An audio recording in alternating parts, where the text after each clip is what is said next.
What's up? What's up? What's up, YouTube family? All right, YouTube, we are back. And today we're going to react to the Supreme Court rules in favor of a former coach in a prayer case. Okay. When did this happen? So, This recently or? This was June 27th. Okay. When this news was posted. But it said it had been going on for a few years. Okay. Now, I remember, we were here in Florida. I just remember, like, hearing how they just took prayer out of schools. Yeah. And it was just like, wait, we can pray in school? I mean, because coming from a religious family, growing up as a Christian, we would always, pray anyway. Mm-hmm. But, of course, it was just like, it came second nature. So, going to school, you just unintentionally pray, and it's just like, wait, they how can they ban praying in school if I just do it, myself? Like, wait, how they gonna know if I'm praying, So it was kind of weird. I think the ban was for they felt that you was forcing a religion on a person from another country that come from another country, maybe Buddhist or. How? When I'm just doing it, that's how they look at it. If I'm praying, I can say a silent prayer, put my head down, or I can say a prayer, just close my eyes. Mm-hmm. So I'm making somebody feel a certain way. They felt that like one of my classrooms, your teacher may say, "Bow your head, let's pray," and a person may be. Buddhist, whatever they call it, Muslim, something like that. And they felt that now you're enforcing a religion, and that's how they felt. So that's why they pretty much took it out of school.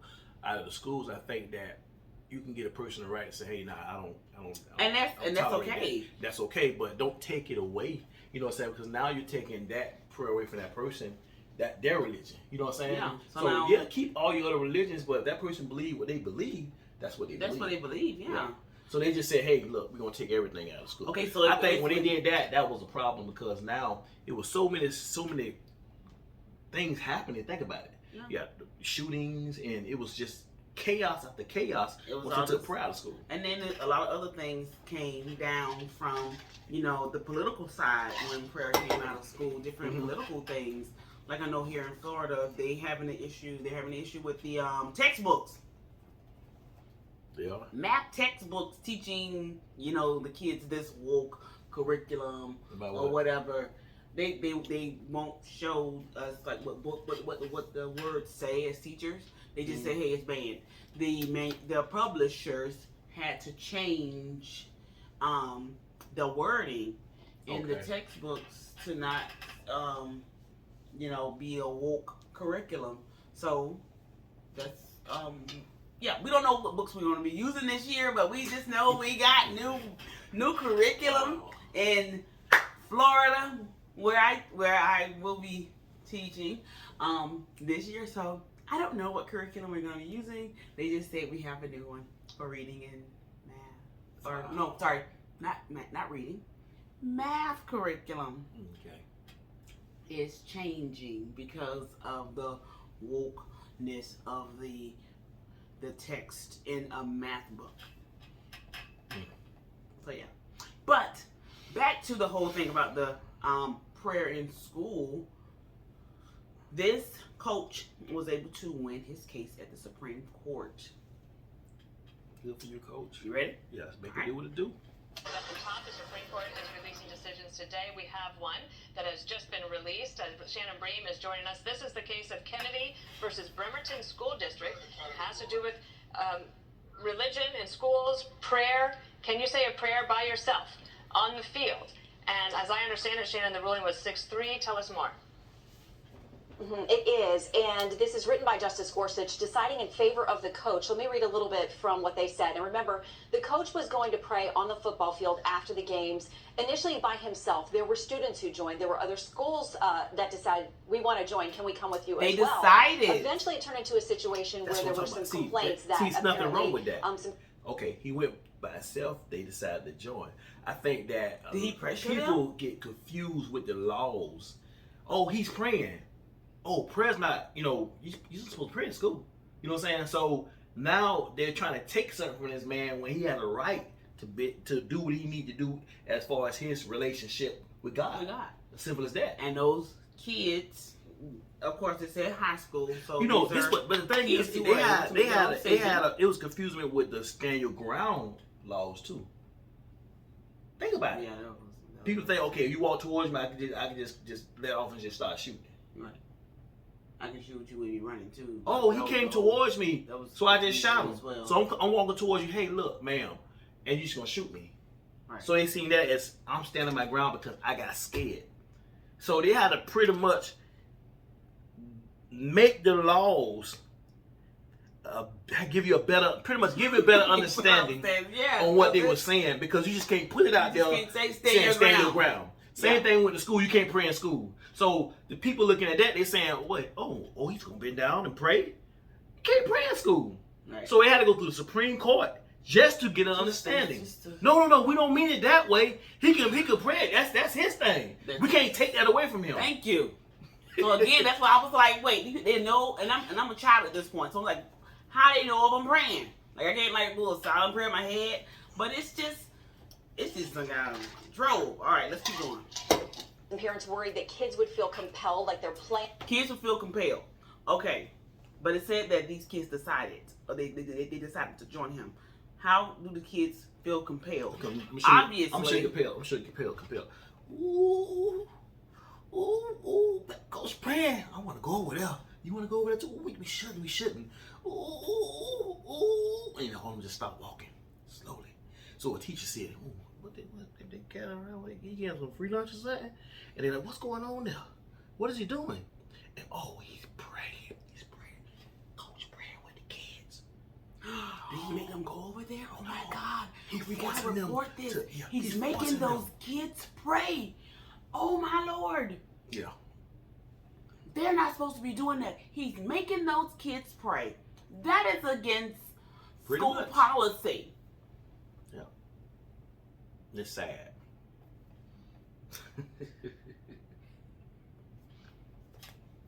Playing time would depend on being out there and being with the coach. They pushed back, and then the school district told him he had to stop doing it, or they would give him another place to pray. But he couldn't do that public.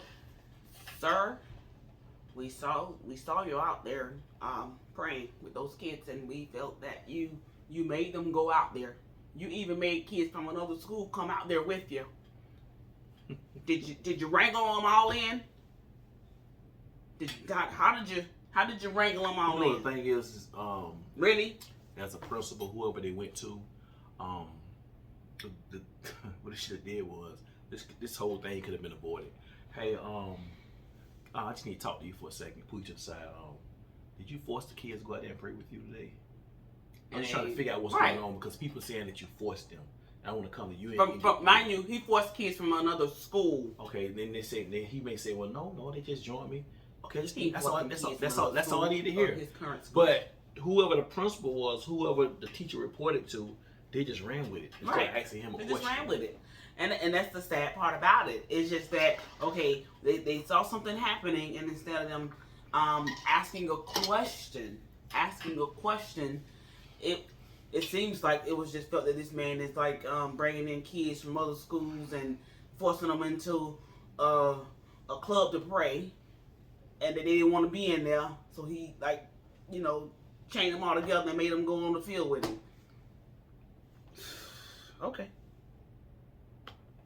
Place. Well, today, 6-3, the Supreme Court says that his religion doesn't have to go into hiding because he is a public employee. Amen. It says respect for religious expressions is indispensable to life in a free and diverse republic, whether those expressions take place in a sanctuary or on a field, and whether they manifest through the spoken word or a bowed head. Here, a government entity sought to punish an individual for engaging in a brief, quiet, personal religious observance doubly protected by the free exercise and free speech clauses of the First Amendment. Goes on to say the only meaningful justification the government offered for its reprisal rested on a mistaken view that it had a duty to ferret out and suppress religious observances, even as it allows comparable secular speech. The Constitution neither mandates nor tolerates that kind of discrimination. They say Mr. Kennedy is entitled to summary judgment on his First Amendment claims. The judgment of the Court of Appeals is reversed. This is a 6-3 win for this coach. It is split along ideological lines, as you would expect. The dissent is Justices Breyer, Kagan, and Sotomayor, written by Justice Sotomayor. Here's a little bit of what the dissent says. She says, today's decision is particularly misguided because it elevates the religious rights of a school official who voluntarily accepted public employment and the limits that public employment entails over those of his students who are required to attend school and who this court has long recognized are particularly vulnerable and deserving of protection. They say the court sets us on a perilous path in forcing states to entangle themselves with religion, with all our rights hanging in the balance. So the split you would expect along ideological lines on this, but the coach has been waging this legal battle for years and years and years. It's been to the court and been back.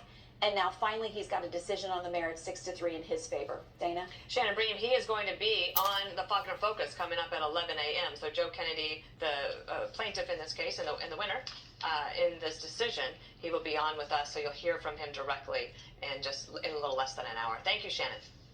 Hi, Winner Brian Kilmeade. That was a waste of time. Going through all the court hearings, that's a waste of time.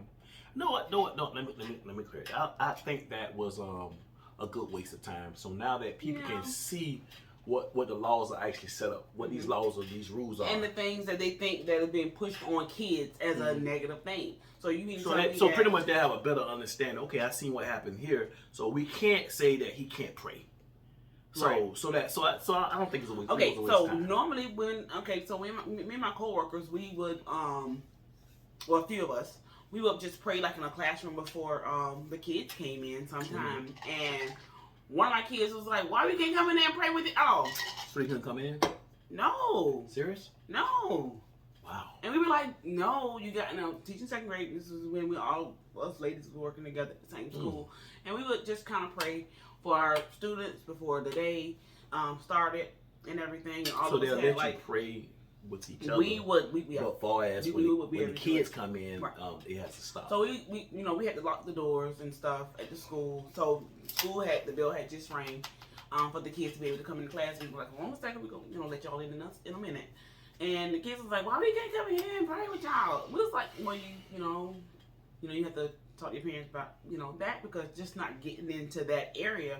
But these are kids that are wanting to pray, and we're not saying, hey, come back tomorrow, we're gonna make you pray with us again or from now on. These kids are interested in doing it, and it's sad that they don't have the opportunity that some of us had when we were younger. I think that sorry to cut you off, once this get out, I think a lot of schools will kind of look at it and say, okay, now I have an understanding on what the laws, what they're saying in the law. You can pray if the kids want to come over and pray with you. Okay, they do have a choice. Yeah. You know what I'm saying? They was thinking that, no, you can't pray at all. Right. And that was my thought as a student myself in middle school and high school. Is just like, okay, well, they said no prayer in school, so does that mean that I gotta wait till I get home and pray? Or that means that I can't even pray silently to myself?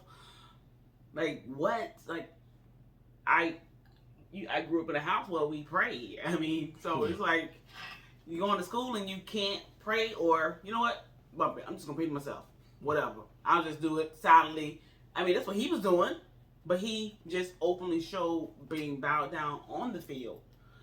No, I wasn't gonna be able to bow a knee, in the classroom, but just being able to pray myself, put my head down, or just close my eyes. That is one right that no one can take from me, or can't take from me when I was a child. And can't take from us now. They make a big fuss over everything. Some of the wrong things too. Some of the wrong things. You're gonna fuss about the wrong thing. Like, again, the math textbook thing. Okay, what did it say? So of course you want to make sure that it's not teaching the kids the wrong, math equations. That's what my mind would come in. I don't want the book to say show the kids that 2 + 2 is 5, and of course we know 2 + 2 is 4 for all these years, or multiplication, and they show them the wrong way. That's my focus. As far as those word problems that they had problems with, I can't speak on that because, again, they didn't show us the books or tell us the publishers or anything, so I don't know. YouTube, that is it for us. If I don't say that's it for us, my wife gonna keep talking, man. Whatever. Peace. Peace. That's all, folks.